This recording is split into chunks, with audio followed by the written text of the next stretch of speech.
Hello everyone, welcome to my class. இன்னைக்கு கிளாஸ்ல நாம பார்க்க போற topic quiz on orientation of critical theories. Unit 9ல third topic தான் orientation of critical theories. இதுல இருந்து தான் இன்னைக்கு நம்ம கிளாஸ்ல quiz பார்க்க போறோம். இதுல இன்னைக்கு first part. இதுல நம்ம இன்னைக்கு தெரிஞ்சுக்க போற topics mimetic theory, pragmatic theory and Sydney. So next பார்ட்ஸில் நம்ம அடுத்தடுத்த கிரிட்டிக்ஸை நம்ம பார்க்கலாம். ஸோ நம்ம பார்ட் 1ல இன்னைக்கு பார்க்க போகிறது mimetic theory, quiz on mimetic theory, pragmatic theory and the criticism of Sydney. மூணு தான் பார்க்க போகிறோம். ஸோ மிமிசிஸ் இன் கிரீக், மிமிசிஸ்ன்ற வார்த்தைக்கு கிரீக்ல என்ன அர்த்தம் அப்படின்னு சொல்லி பார்த்தீங்கன்னா to imitate. Dash is Plato's book. பிளேட்டோவோட அந்த ஃபேமஸான புக் பேரு Republic. There are dash primary literary theories. Literary theoriesல பேசிக்கா 4 theories தான் பிரைமரியா சொல்றாங்க orientation of critical theoriesல. ஓகே, அது எத்தனை அப்படின்னு சொல்லி பார்த்தீங்கன்னா 4. Plato says dash is susceptible to deception. அதாவது மிமிசிஸ் வந்து இமிட்டேஷன் வந்து ஏமாற்றக்கூடிய தன்மை வாய்ந்ததுன்னு சொல்றாரு. Plato says that mimesis is susceptible to deception. Okay, நம்மளை ஏமாற்றி விடக்கூடிய தன்மை மிமிசிஸ்க்கு உண்டு. நம்மளுக்கு ஆக்சுவலா பிளேட்டோ பத்தியும் அரிஸ்டாட்டில் பத்தியும் நம்ம ஃபுல் டீட்டெயில்டா பிராக்மெட்டிக் தியரியில மிமெட்டிக் தியரிலையும் டிஸ்கஸ் பண்ணியிருக்கோம். அப்பார்ட் ஃப்ரம் தட் பொயட்டிக்ஸும் ரிப்பப்ளிக்குமே நம்ம சேனல்ல டிஸ்கஸ் பண்ணியிருக்கோம்.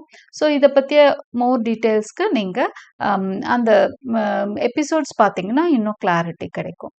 Aristotle defines poetry as imitation. Aristotle poetry என்ன சொல்றாரு? imitation தான் சொல்வாரு. imitation உங்களுக்கு தெரிஞ்ச மீனிங் தான், காப்பியிங் தான். மிமிசிஸ், imitation எல்லாமே ஒரே பொருள் தரக்கூடிய மீனிங், காப்பி பண்ற விஷயமா தான் சொல்லியிருப்பாங்க. Aristotle is a dash philosopher. எந்த கண்ட்ரியை சேர்ந்தவர், எந்த லாங்குவேஜ் பேசக்கூடியவர்? Greek philosopher. Johnson's dash is one of the most important texts dealing with pragmatic criticism. Pragmatic criticismல அதோட டீச்சிங்ல ரொம்ப முக்கியமான டெக்ஸ்ட்னு நம்ம பார்க்கிறது Preface to Shakespeare. Sir Philip Sidney's dash is the first text that displays pragmatic criticism. To teach and delight தான் pragmatic criticism.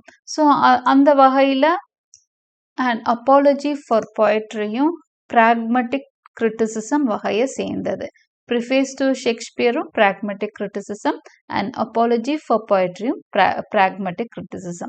So pragmatic criticism என்ன சொல்லணும்னா ஒரு விஷயத்தை சொல்லி தரவும் செய்யணும், அதே சமயத்தில் என்ன பண்ணணும், it should make the readers happy. Okay, சந்தோஷமும் படுத்தணும்னு சொல்லுவாங்க. According to Sydney, the purpose of poetry is to teach and delight. நான் சொன்ன விஷயம்தான் pragmatic criticism. அதாவது poetryயோட purpose என்னன்னு சொல்றாங்க, pragmatic criticism அதான் சொல்லுது. poetryயோட purpose என்னன்னு சொல்லுது, to teach and delight. poetry வந்து ஒரு விஷயத்தை இன்டைரக்டா சொல்லித்தரணும், அந்த சேம் டைம் என்ன பண்ணும், அவங்கள படிக்கிறவங்கள சந்தோஷமா படுத்தணும். What does the term poetic justice mean? poetic justiceனு ஒரு வார்த்தை இருக்கு, அதுக்கு என்ன அர்த்தம் தெரியுங்களா? The good will be rewarded and the wicked will be punished. அதாவது ஏதாவது ஒரு டிராமாவா இருக்கட்டும், ஒரு பொய்டிக்கல் டிராமா, பொய்டிக்கல் எபிக் எதுவா இருந்தாலும் ஒரு moral தீம் எப்படி இருக்கணும் அப்படின்னு சொன்னா, நல்லவங்களுக்கு சோதனைகள் வந்தாலும் அவங்க என்ன பண்ணும், கடைசியா அவங்க வந்து ரிவார்ட் பண்ணப்படணும், அதாவது அவங்க சந்தோஷமா லைஃப்ல செட்டில் ஆகணும், அதுதான் வந்து காடோட ரிவார்டா இருக்க முடியும். விக்கட், வில்லனஸா இருக்கிறவங்க ஆரம்பத்துல ஜெயிக்கிற மாதிரி இருந்தாலும் கடைசியில என்ன பண்ணும், they should be punished. இதுதான் poetic justice. ஓகே, அது நிறைய கிரிட்டிக்ஸ் வந்து ஷேக்ஸ்பியர் poetic justice கொடுக்கலன்னு சொல்லுவாங்க, ஏன்னா நிறைய நல்லவங்க எல்லாம் இறந்து போயிடுவாங்க. இது கிங் லியர் மாதிரி ஒரு சில டிராமாஸ்ல வந்து ரொம்ப நல்ல கேரக்டர்ஸ் எல்லாம் இறந்துருவாங்க. ஸோ poetic justice சரியா ஃபாலோ பண்ணல அப்படின்ற கிரிட்டிசிசம் எல்லாம் இருக்கும். ஸோ poetic justiceனா அதுதான். Sidney's apology for poetry was written as a reaction to Stephen Gossen's The School of Abuse. எதுக்காக சிட்னி அப்பாலஜி ஃபார் போய்ட்ரி எழுதினான்னு சொன்னால், அந்த டைம் வந்து எலிசபெத்தன் டைம் முடிகிற டைம், அந்த இடத்துல எலிசபெத்தன் அந்த ரெயின் அப்போ அவங்களோட ரூல் அப்போ இங்கிலாண்டில் வந்து பியூரிட்டன் ஸ்பிரிட் கொஞ்சம் வர ஆரம்பிச்சிருச்சு. கடைசியாக கொஞ்சம் பியூரிட்டன், ஏன்னா பின்னாடி பியூரிட்டன் ரூலும் வரும். அப்போ நிறைய பியூரிட்டன்ஸ் வந்து இந்த போயட்ரிக்கு எதிரான ஒரு எண்ணங்களை கொண்டவங்களா இருந்தாங்க. அந்த மாதிரி தான் ஸ்டீஃபன் கோசன் ஒரு பியூரிட்டன். அவர் எழுதின புக் தான் த ஸ்கூல் ஆஃப் அபியூஸ். இதுல பொயட்ஸையும் பொயட்ரியையும் திட்டி எழுதியிருப்பாரு. இதுக்கு பதிலாக தான் சிட்னி தன்னோட அப்பாலஜி ஃபார் போயட்ரி எழுதியிருப்பாரு. Okay, An Apology for Poetry was published in the year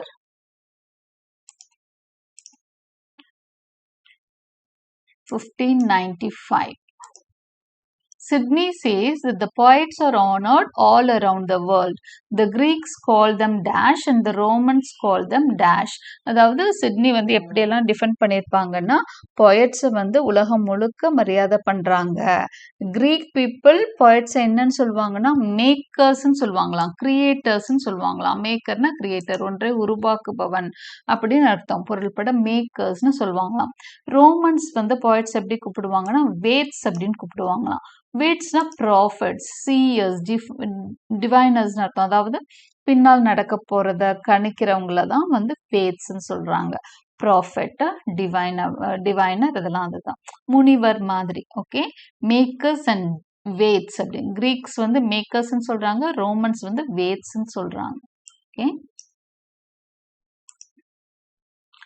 Sidney says that poetry is, சிட்னியை பொறுத்த வரைக்கும் போயட்ரிங்கிறது என்னது? an art of imitation.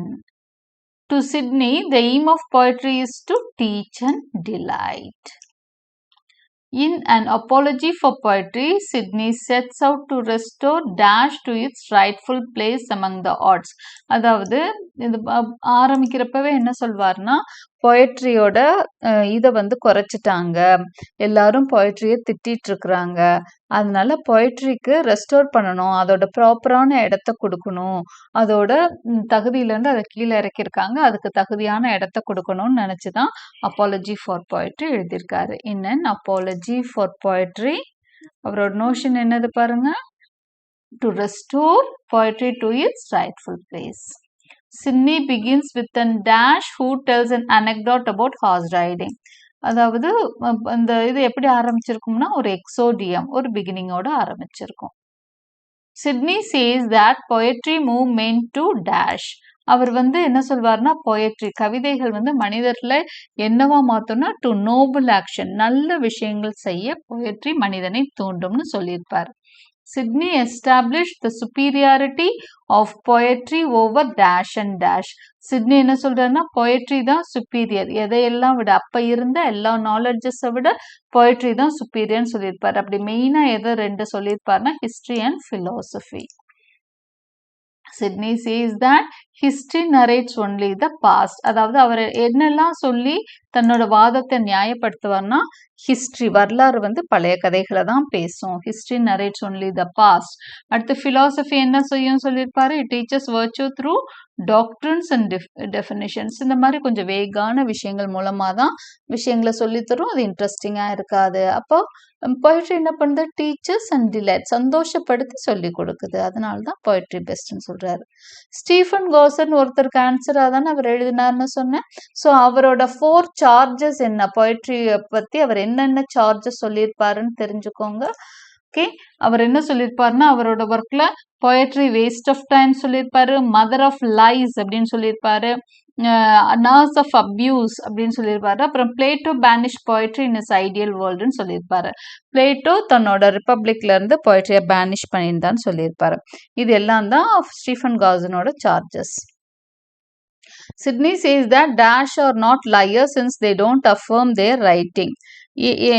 Liars எல்லாம் கிடையாது போயட்ஸ்ன்னு சொல்வாரு. ஏன்னா அவங்க எதையும் அஃபார்ம் பண்றது இல்ல, நான் சொல்றது உண்மையெல்லாம் போயட் சொல்றது இல்ல, கதையா தான் சொல்லிட்டு போறாரு. ஒரு ஸ்டோரி மாதிரி சொல்றப்போ, ஃபிக்ஷனா சொல்றப்போ அதை எதையுமே அவர் அஃபார்ம் பண்றது இல்ல, உறுதி பண்றதெல்லாம் இல்ல, உண்மைலாம் அவர் சொல்றதே இல்ல. Sidney says that Plato did not banish poetry but the dash of poetry. பிளேட்டோவோட இந்த சார்ஜ் பத்தி என்ன சொல்லியிருப்பாருன்னா, அவர் பிளேட்டோ வந்து பொயட்ரிய பேன் பண்ணதை விட மிஸ்யூஸ் ஆஃப் பொயட்ரியை தான் பேன் பண்ணியிருக்காருன்னு சொல்வாரு.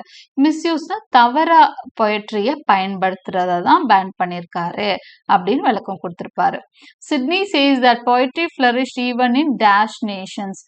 பொயட்ரியை பத்தி பேசுறப்போ ஒரு உயர்வை பத்தி பேசுறப்ப என்ன சொல்றாங்க, பார்பரிக் நேஷன்ஸ், அன்சிவிலைஸ்ட் கண்ட்ரீஸ்ல கூட பொயட்ரியை வந்து எல்லாரும் புகழ்றாங்கன்னு சொல்வாரு.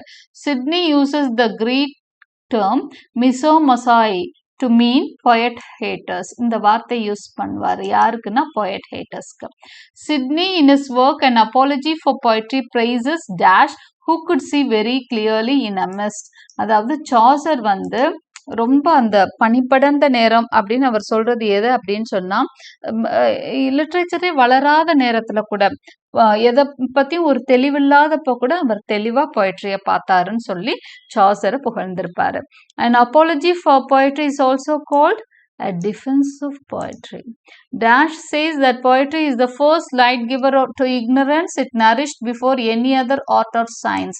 அவர் என்னெல்லாம் சொல்லி ஆரம்பிச்சிருப்பார் சொன்னீமா, இதுதான் வந்து இக்னோரன்ஸ், நம்மளோட இக்னோரன்ஸ்ல இருந்து நம்மளை தெளிவுபடுத்துற முதல் வெளிச்சமே பொயட்ரின்னு சொல்லியிருப்பாரு. எந்த ஒரு கலை வளர்றதுக்கும் சயின்ஸ் வர்றதுக்கு முன்பே வளர்ந்தது பொயட்ரி தான் சொல்லியிருப்பாரு. யாரு, நம்ம Sydney. Dash is praised by Sidney not only as the master of writing but also master of philosopher. இந்த இவரை வந்து ஆரம்பத்திலே வந்து புகழ்ந்து பேசியிருப்பாரு. கியோவானி Pietro பக்லியானோ. Sidney says poetry is superior to law by its quality of civic goodness. Already வந்து அவர் ஹிஸ்ட்ரியும் ஃபிலாசபியும் விட poetry தான் சிறப்பானது சொல்லியிருப்பாரு. அடுத்து லா விடவும் சிறப்பானதுன்னு சொல்லியிருப்பாரு. ஏன்னா பொயட்ரிக்கு சிவிக் குட்னஸ் இருக்கு அப்படின்னு சொல்லியிருப்பாரு. Like and subscribe my channel for more such videos. Thank you for வாட்சிங்.